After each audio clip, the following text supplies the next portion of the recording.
Capítulo 38. O caso Tobias.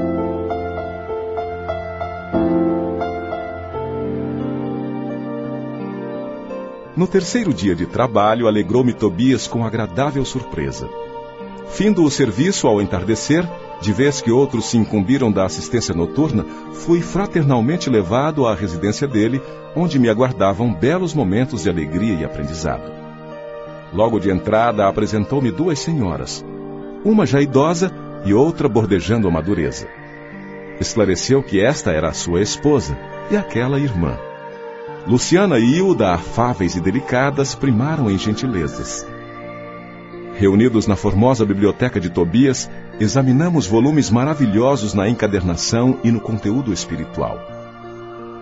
A senhora Hilda convidou-me a visitar o jardim para que pudesse observar de perto alguns caramanchões de caprichosos formatos.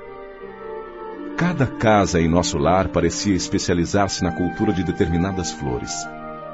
Em casa de Lísias, as glicínias e os lírios contavam-se por centenas. Na residência de Tobias, as hortênsias inumeráveis desabrochavam nos verdes lençóis de violetas.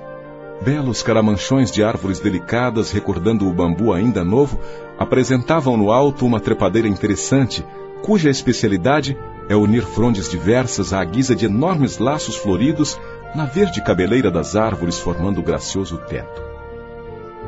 Não sabia traduzir minha admiração. Embalsamava-se a atmosfera de inebriante perfume. Comentávamos a beleza da paisagem geral, vista daquele ângulo do Ministério da Regeneração, quando Luciana nos chamou ao interior para leve refeição. Encantado com o ambiente simples, cheio de notas de fraternidade sincera, não sabia como agradecer ao generoso anfitrião. A certa altura da palestra amável, Tobias acrescentou sorridente: "O meu amigo, a bem dizer, é ainda novato em nosso ministério e talvez desconheça o meu caso familiar." Sorriam ao mesmo tempo as duas senhoras. E, observando-me a silenciosa interpelação, o dono da casa continuou: "Aliás, temos numerosos núcleos nas mesmas condições. Imagine que fui casado 2 vezes..." E, indicando as companheiras de sala, prosseguiu num gesto de bom humor: "Creio nada precisar esclarecer quanto às esposas." "Ah, sim," murmurei extremamente confundido. "Quer dizer que as senhoras Hilda e Luciana compartilharam das suas experiências na terra?" "Isso mesmo," respondeu tranquilo. Nesse ínterim, a senhora Hilda tomou a palavra, dirigindo-se a mim: "Desculpe o nosso Tobias, irmão André. Ele está sempre disposto a falar do passado quando nos encontramos com alguma visita de recém-chegados da terra. Pois não será motivo de júbilo," aduziu Tobias bem-humorado, "vencer o monstro do ciúme inferior, conquistando pelo menos algumas expressões de fraternidade real?" "De fato," objetei, "o problema interessa profundamente a todos nós. Há milhões de pessoas nos círculos do planeta em estado de segundas núpcias. Como resolver tão alta questão afetiva considerando a espiritualidade eterna? Sabemos que a morte do corpo apenas transforma sem destruir. Os laços da alma prosseguem através do infinito. Como proceder? Condenar o homem ou a mulher que se casaram mais de uma vez? Encontraríamos, porém, milhões de criaturas nessas condições. Muitas vezes já lembrei com interesse a passagem evangélica em que o Mestre nos promete a vida dos anjos quando se referiu ao casamento na eternidade. Forçoso é reconhecer, todavia, com toda a nossa veneração ao Senhor, atalhou o anfitrião bondoso, que ainda não nos achamos na esfera dos anjos, e sim dos homens desencarnados. "Mas como solucionar aqui semelhante situação?" perguntei. Tobias sorriu e considerou. "Muito simplesmente. Reconhecemos que entre o irracional e o homem há enorme série gradativa de posições. Assim também, entre nós outros, o caminho até o anjo representa imensa distância a percorrer. Ora, como podemos aspirar à companhia de seres angélicos se ainda não somos nem mesmo fraternos uns com os outros? Claro que existem caminheiros de ânimo forte que se revelam superiores a todos os obstáculos da senda por supremo esforço da vontade. Mas a maioria não prescinde de pontes ou do socorro de guardiães caridosos. Em vista dessa verdade, os casos dessa natureza são resolvidos nos alicerces da fraternidade legítima, reconhecendo-se que o verdadeiro casamento é de almas, e essa união ninguém poderá quebrantar. Nesse instante, Luciana, que se mantinha silenciosa, interveio acrescentando: convém explicar, todavia, que tudo isso, felicidade e compreensão, devemos ao espírito de amor e renúncia de nossa Hilda. A senhora Tobias, no entanto, demonstrando humildade digna, acentuou: calem-se, nada de qualidades que não possuo.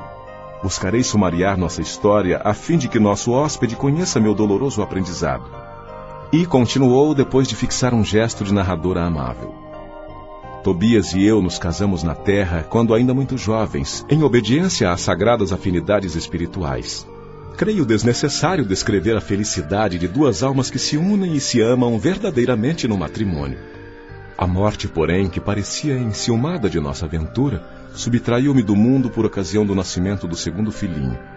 Nosso tormento foi então indescritível. Tobias chorava sem remédio, ao passo que eu me via sem forças para sufocar a própria angústia. Pesados dias de umbral abateram-se sobre mim. Não tive remédio senão continuar agarrada ao marido e ao casal de filhinhos, surda a todo o esclarecimento que os amigos espirituais me enviavam por intuição. Queria lutar como a galinha ao lado dos pintinhos. Reconhecia que o esposo necessitava reorganizar o ambiente doméstico, que os pequeninos reclamavam assistência maternal. Tornava-se a situação francamente insuportável. Minha cunhada solteira não tolerava as crianças e a cozinheira apenas fingia dedicação. Duas amas jovens pautavam toda a conduta pessoal pela insensatez. Não pôde Tobias adiar a solução justa, e decorrido um ano da nova situação, desposou Luciana, contrariando meus caprichos. Ah, se soubesse como me revoltei! Semelhava-me a uma loba ferida. Minha ignorância deu até para lutar com a pobrezinha, tentando aniquilá-la. Foi aí que Jesus me concedeu a visita providencial de minha avó materna, desencarnada havia muitos anos. Chegou ela como quem nada desejava. Enchendo-me de surpresa, sentou-se a meu lado, pôs-me em seguida ao colo como noutro tempo e perguntou-me lacrimosa: que é isso, minha neta? Que papel é o seu na vida?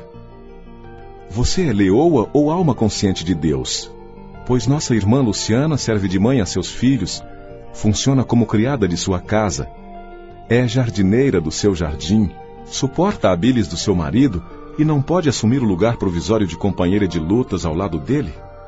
É assim que o seu coração agradece os benefícios divinos e remunera aqueles que o servem? Quer você uma escrava e despreza uma irmã? Hilda, Hilda, onde está a religião do crucificado que você aprendeu? Oh, minha pobre neta, minha pobre! Abracei-me então em lágrimas com a velhinha santa e abandonei o antigo ambiente doméstico, vindo em companhia dela para os serviços de nosso lar. Desde essa época tive em Luciana mais uma filha. Trabalhei então intensamente. Consagrei-me ao estudo sério, ao melhoramento moral de mim mesma. Busquei ajudar a todos, sem distinção em nosso antigo lar terrestre. Constituiu Tobias uma família nova que passou a me pertencer igualmente pelos sagrados laços espirituais. Mais tarde voltou ele, reunindo-se a mim, acompanhado de Luciana, que veio também ter conosco para nossa completa alegria. E aí tem, meu amigo, a nossa história. Luciana, contudo, tomou a palavra e observou. Não disse ela, porém, quanto se tem sacrificado ensinando-me com exemplos. Que dizes, filha? Perguntou a senhora Tobias, acariciando-lhe a destra. Luciana sorriu e ajuntou. Mas, graças a Jesus e a ela, aprendi que há casamento de amor, de fraternidade, de provação, de dever, e no dia em que Hilda me beijou perdoando-me, senti que meu coração se libertara desse monstro que é o ciúme inferior. O matrimônio espiritual realiza-se alma com alma, representando os demais simples conciliações indispensáveis à solução de necessidades ou processos retificadores, embora todos sejam sagrados. E assim construímos nosso novo lar na base da fraternidade legítima, acrescentou o dono da casa. Aproveitando o ligeiro silêncio que se fizera, indaguei. Mas como se processa o casamento aqui? Pela combinação vibratória, esclareceu Tobias atencioso. Ou então, para ser mais explícito, pela afinidade máxima ou completa. Incapaz de sopitar a curiosidade, esqueci a lição de bom tom e interroguei. Mas qual a posição de nossa irmã Luciana neste caso? Antes, porém, que os cônjuges espirituais respondessem, foi a própria interessada que explicou. Quando desposei Tobias, viúvo, já devia estar certa de que, com todas as probabilidades, meu casamento seria uma união fraternal acima de tudo. Foi o que me custou a compreender. Aliás, é lógico que se os consortes padecem inquietação, desentendimento, tristeza, estão unidos fisicamente, mas não integrados no matrimônio espiritual. Queria perguntar mais alguma coisa, entretanto não encontrava palavras que revelassem a ausência de impertinente indiscrição. A senhora Hilda, contudo, compreendeu meu pensamento e explicou. Fique tranquilo, Luciana está em pleno noivado espiritual. Seu nobre companheiro de muitas etapas terrenas precedeu-a há alguns anos regressando ao círculo carnal. No ano próximo ela seguirá igualmente ao seu encontro. Creio que o momento feliz será em São Paulo. Sorrimos todos alegremente. Nesse instante, Tobias foi chamado à pressa para atender a um caso grave nas câmaras de retificação. Era preciso, desse modo, encerrar a palestra.